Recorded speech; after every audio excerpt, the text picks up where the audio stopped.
안녕하십니까. 장동일 목사입니다. 벌써 주말의 시작인 금요일이 됐습니다. 이렇게 영상으로 여러분과 5번째 만나게 돼서 하나님께 참 감사를 드립니다.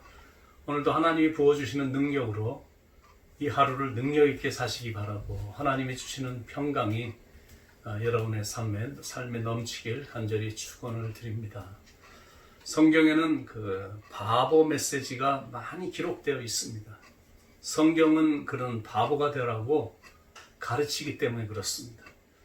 그런데 그런 메시지나 가르침은 우리가 살고 있는 이런 시대에서는 철저히 외면당하고 있는 그런 분위기입니다. 강단에서조차도 어리석고 어수룩하게 살지 말고 똑똑하게 살라고 가르치지, 바보가 되면 안 된다라고 가르칩니다. 그렇게 살면 이런 세대에서는 인정도 못 받고 오히려 사회에 나가면 왕따를 당하니까, 그리고 그렇게 살았다가는 이런 자본주의 사회의 시스템 속에서는 도저히 살아날 수 없으니까 그렇게 살 필요 없다라고 가르칩니다. 그러면서 교회에서조차도 물질적인 소유가 인생의 성공 여부를 판가름한다고 하면서 물질의 부유함의 축복, 번영신학, 성공복음을 전하고 있습니다. 이게 참 문제입니다. 그런 가르침이 진짜라면 교회가 점점 더 힘을 얻고 번성해야 되는데, 오히려 힘을 더 못 쓰고 더 쪼그라들고 사회로부터는 질타를 당하고 있으니까 그런 가르침이 얼마나 잘못된 가르침이었는지 입증이 된 셈입니다. 오히려 막 예수님까지 동원을 해서 예수님도 그런 삶을 원하시고 그런 복을 주시는 분이시다라고 떠벌렸기 때문에 성도들이 세상에 나가서 빛도 제대로 역할을 감당 못하고 소금이 되지 못하는 겁니다. 그건 성경의 핵심 메시지가 아니었기 때문에 그렇습니다. 교회의 최고의 가르침은 여전히 십자가인데, 십자가는 온데간데 없고 이상하게 번영신학, 물질만능주의, 성공신화가 판을 치는 세상이 됐습니다. 그러니까 자꾸 숫자만 부풀리는 겁니다. 얼마나 교인들의 숫자를 부풀렸는지 각 교회가 내세우는 숫자들을 합치면 한국 전체 인구를 넘어서는 숫자라고 하니까 그동안 얼마나 잘못된 가르침이 있었고 허세와 허수가 범람했었는지 가히 짐작이 됩니다. 미국도 교인들의 숫자가 급격히 감소하고 있습니다. 청교도 나라에서 비극적인 일들이 계속 일어나고 있습니다. 그것도 그 숫자는 더 빠른 속도로 점점 더 줄어들고 있는 상황입니다. 이제 우리 한국이나 미국은 그리 대단한 크리스찬 나라가 아닙니다.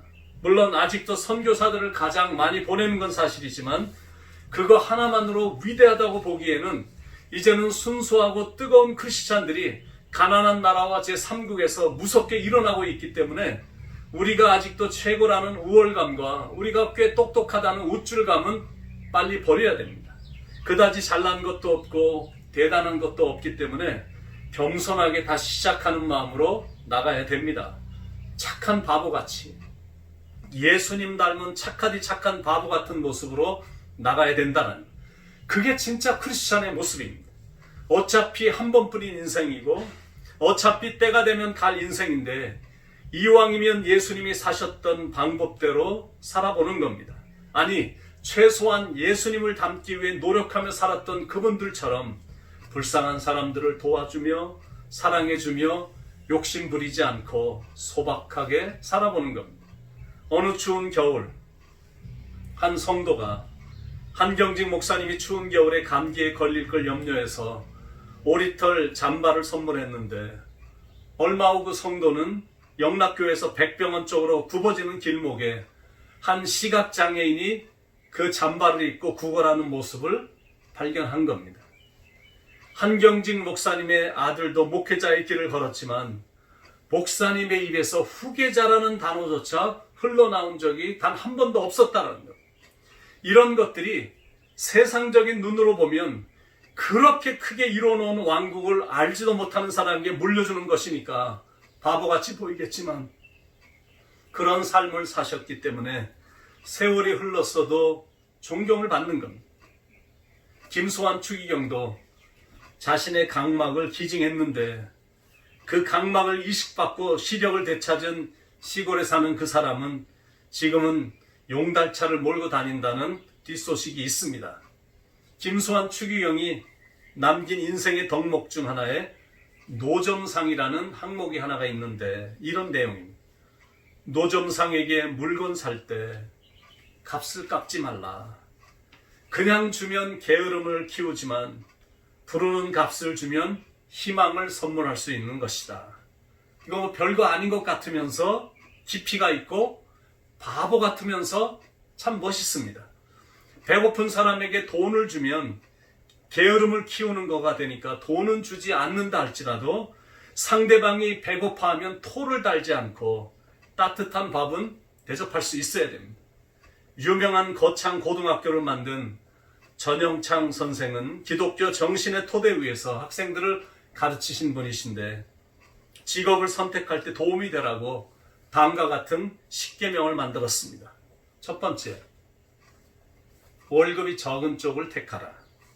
두 번째, 내가 원하는 곳이 아니라 나를 필요로 하는 곳으로 가라. 세 번째, 승진의 기회가 거의 없는 곳을 택하라. 네 번째, 모든 조건이 갖추어진 것을 피하고 처음부터 시작해야 하는 황무지를 택하라. 다섯 번째, 앞을 다투어 모여드는 곳을 절대 가지 마라. 여섯 번째, 장래성이 전혀 없다고 생각하는 곳으로 가라. 일곱 번째, 사회적 존경 같은 것을 바라볼 수 없는 곳으로 가라. 여덟 번째, 한가운데가 아니라 가장자리로 가라. 아홉 번째, 부모나 아내나 약혼자가 결사 반대하는 곳이면 틀림없다.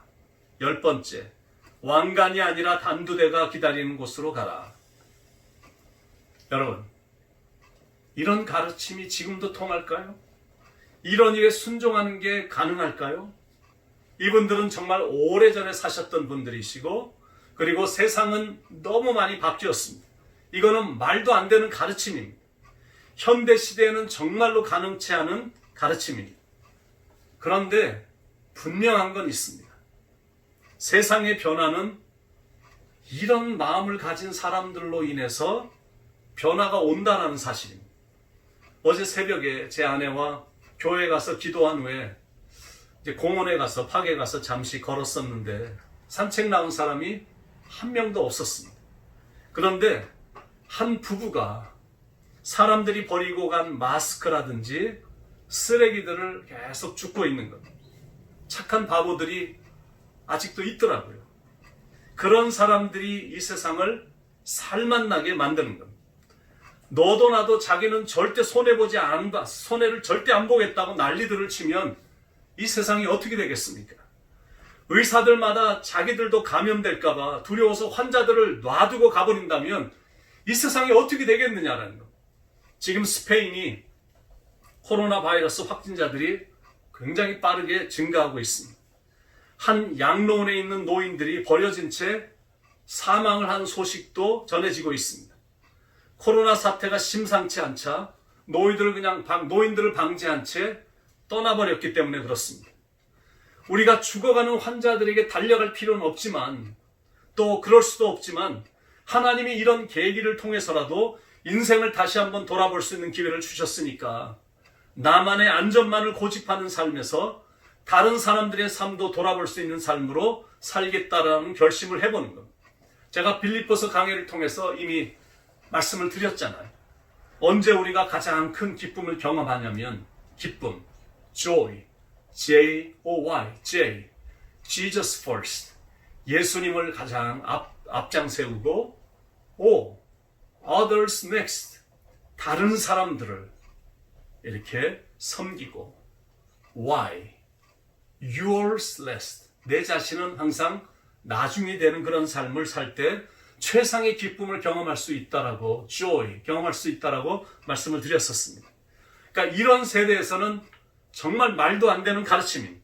그런데 그 가르침이 예수님의 가르침이고 어떤 시대를 막론하고 예수님의 제자들로 하여금 살기를 원하는 예수님의 마음이시다라는 복음송 가사처럼 낮엔 해처럼 밤엔 달처럼 그렇게 살 수는 없을까?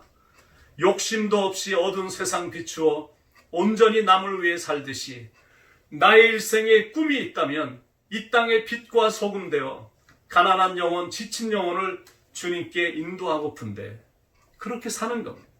물론 계속되는 가사처럼 그렇게 사는 것이 우리 안에 있는 욕심 때문에 쉽지는 않지만 나의 욕심이, 나의 못난 자아가 언제나 커다란 짐 되어 나를 짓눌러 나를 곤곡해 하니 참 힘든 거지만, 그런데 우리에게는 기도가 있으니까 예수여 나를 도와주소서라고 주님께 간구하며 나가는 겁니다. 그러면 예수님께서 그렇게 살도록 도와주시고 힘을 주실 것입니다.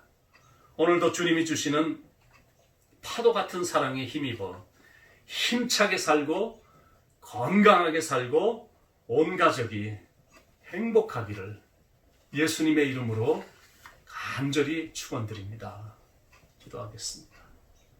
사랑하는 하나님, 오늘도 예수님처럼 바울처럼 욕심 없이 남을 위하여 그렇게 살아가는, 그래서 이 세상에 들어가 빛이 되고 소금이 되는 주님이 원하시는 그런 삶을 살아갈 수 있도록 하나님 인도하여 주시옵소서. 우리들의 그런 마음을 통해 이 세상을 좋은 세상으로 만들고 살맛 나는 세상으로 만들고 우리의 삶이 사람들로 하여금 예수님을 생각하게 만드는 그런 깊고 성숙하고도 오묘하고 아름다운 삶을 살아갈 수 있도록 하나님 인도해 주시옵소서. 우리 많은 성도님들이 지금 참 힘든 과정을 지나가고 있지만, 그러나 주님이 당하신 고난에 비하면 실은 아무것도 아닌 것, 주님의 고난에 동참한다는 심정으로 고난도 잘 헤쳐나갈 수 있게 하시고 고난 후에 찾아오는 부활을 소망하며 오늘 하루도 그렇게 이기며 나갈 수 있도록 하나님께서 도와주시고 힘을 허락해 주시옵소서. 오늘도 말씀해 주신 하나님께 감사를 드리며 사랑이 많으신 예수님의 이름으로 감사하며 축복하며 간절히 기도드리옵나이다.